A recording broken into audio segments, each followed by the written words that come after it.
이번 시간에는 액티브 레코드의 belongs to association helper method의 count cache 옵션에 대해서 설명을 드리겠습니다.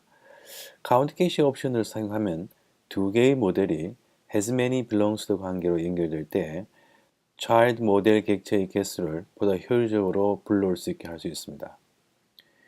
예를 들어 다음과 같은 코드 베이스를 보겠습니다. 현재 두 개의 모델 클래스가 정의되어 있습니다. 하나는 order, 또 다른 하나는 customer 모델 클래스입니다. order 모델 클래스는 customer 모델 클래스에 belongs to 관계로 연결되고요. 그 다음에 customer 모델 클래스는 orders와 has many 관계로 연결됩니다. 자, 이러한 상태에서 customer order는 parent와 child 관계로 연결된다고 가정할 수 있는데, 이때 커스터머의 오더의 개수를 알기 위해서 보시는 바와 같이 골뱅이 customer.orders.size라는 메소드를 호출하게 되면은 데이터베이스에 count 쿼리 문이 수행이 되겠습니다. 이렇게 오더의 개수를 알고자 할 때마다 count 쿼리를 실행하게 되는 것은 매우 비효율적입니다. 그래서 이러한 것을 방지하기 위해서는 belongs to helper method의 옵션으로 count cache를 사용하게 되면 보다 효율적으로 쿼리문을 날리지 않고 개수를 알 수가 있게 되겠습니다. 여기 코드 베이스에는 실제로 count cache를 true로 옵션을 지정해 주게 되는데, 자, 이러한 상황에서 size 메소드를 호출하게 되면은 레이스가 캐시에 현재 child 모델 객체의 개수를 업데이트 상태로 유지하고 있다가 그 값을 반환해 주게 되겠습니다. belongs to를 선언하고 있는 모델에 counter cache 옵션을 명시했다 하더라도 실제 counter cache의 값을 가지는 컬럼이 테이블에 추가되어야만 합니다. 자, 위의 예에서는 커스텀 모델에 orders count라는 하나의 컬럼을 추가하게 되겠습니다. 자, 이렇게 count cache 필드 이름을 디폴트 값을 사용하지 않고 본인이 직접 컬럼 이름을 만든 컬럼을 추가하고자 할 때는 count cache에다가 true를 지정하지 않고 본인이 추가한 필드 명을 심볼로 표시해 주면 되겠습니다. 또 하나 여기서 주의해야 될 것은 이런 count cache 컬럼 값은 read only 속성을 가지기 때문에 코딩 중에 이 값을 인위적으로 변경하는 작업을 해도 값은 변경되지 않는다는 것을 알아두어야 합니다. 자, 그러면은 터미널에서 방금 전에 설명한 count cache의 사용례를 보도록 하겠습니다. 우선 하나의 프로젝트를 만들겠습니다. Rails New 프로젝트 이름은 count cache라고 정하고 데이터베이스는 MySQL로 지정하겠습니다. 보시는 바와 같이 번들 인스톨 과정이 끝나면 방금 전에 만든 프로젝트 디렉토리로 이동하겠습니다.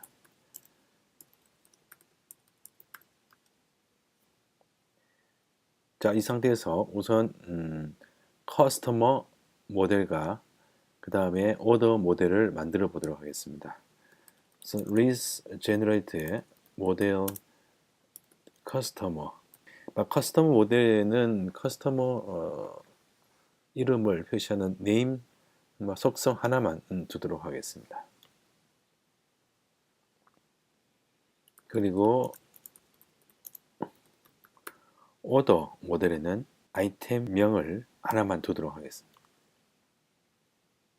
여기서 오더는 커스터머의 belongs to 관계로 연결될 것이기 때문에 오더 모델에는 커스터머에 대한 foreign key 값이 있어야 되겠습니다.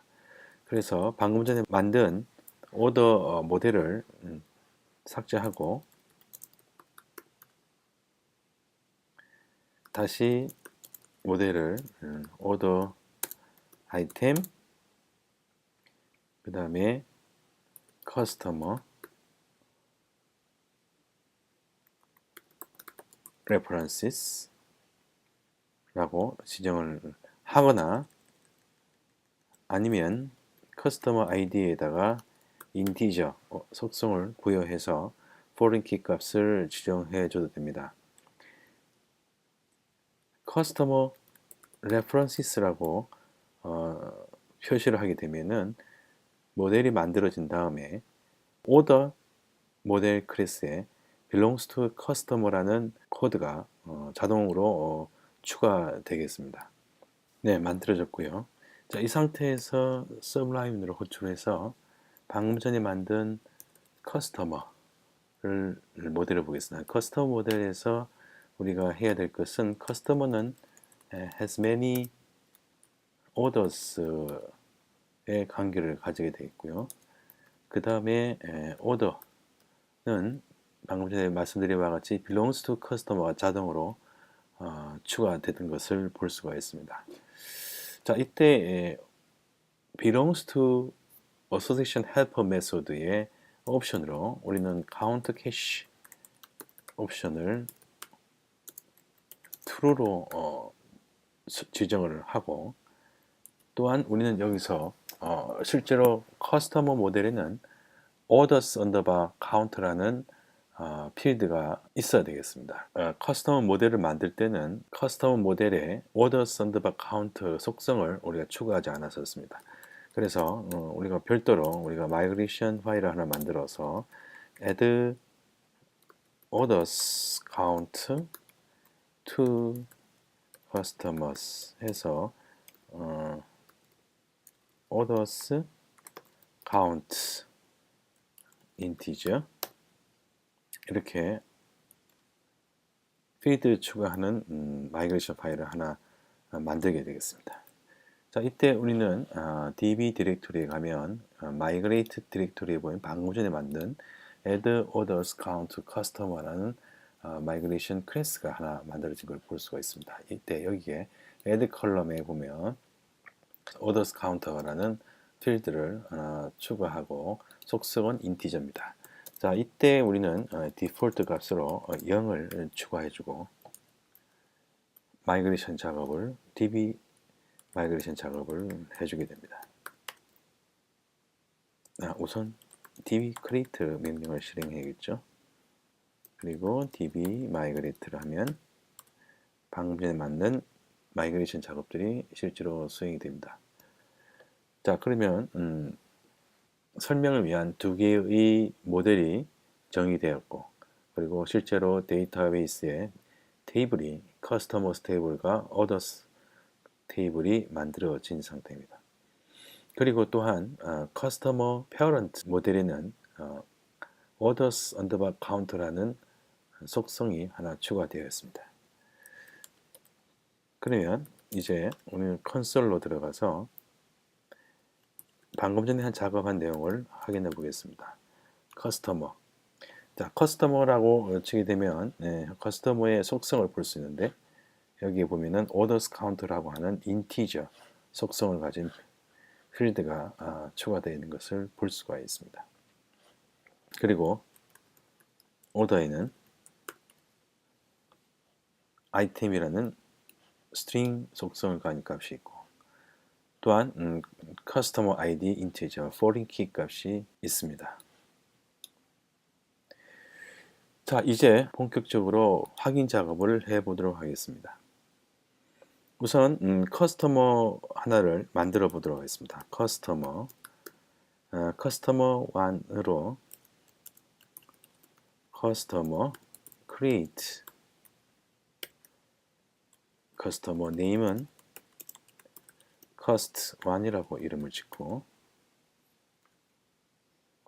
그러면 이 상태에서 커스터머 1의 orders를 보면 빈 배열이 나옵니다. 자, 이 상태에서 size라고 하면 제로 값이 나오죠. 자, 이때 size를 했을 때 count 쿼리가 실행이 안 되고 바로 캐시 값 제로가 바로 리턴이 되겠습니다. 그러면 실제로 우리가 여기서 오더를 하나 추가해 보도록 하겠습니다. 자, 그러면 우리가 추구할 때는 배운 바와 같이 orders에다가 create 그리고 order의 아이템 이름은 뭐라고 할 거예요? order 1이라고 하고 엔터를 치겠습니다. 오타가 났군요. 예, 그러면 order에 insert 쿼리가 실행이 된 걸 볼 수 있습니다. order의 아이템은 order 1이 되겠고요. 그리고 foreign key 값인 customer id는 1이 되겠습니다. 그 다음에는 커스터머에 보면 카운트 캐시가 true로 설정되어 있기 때문에 카운트 캐시 값을 업데이트 해야 됩니다. 그래서 커스터머의 orders counter의 값을 1을 증가시키는 그런 업데이트 문이 실행된 것을 볼 수가 있습니다. 그래서 보면은 리턴된 값은 order number 1의 속성 값을 보여주는데 커스터머 아이디는 1번이 되겠죠. 네.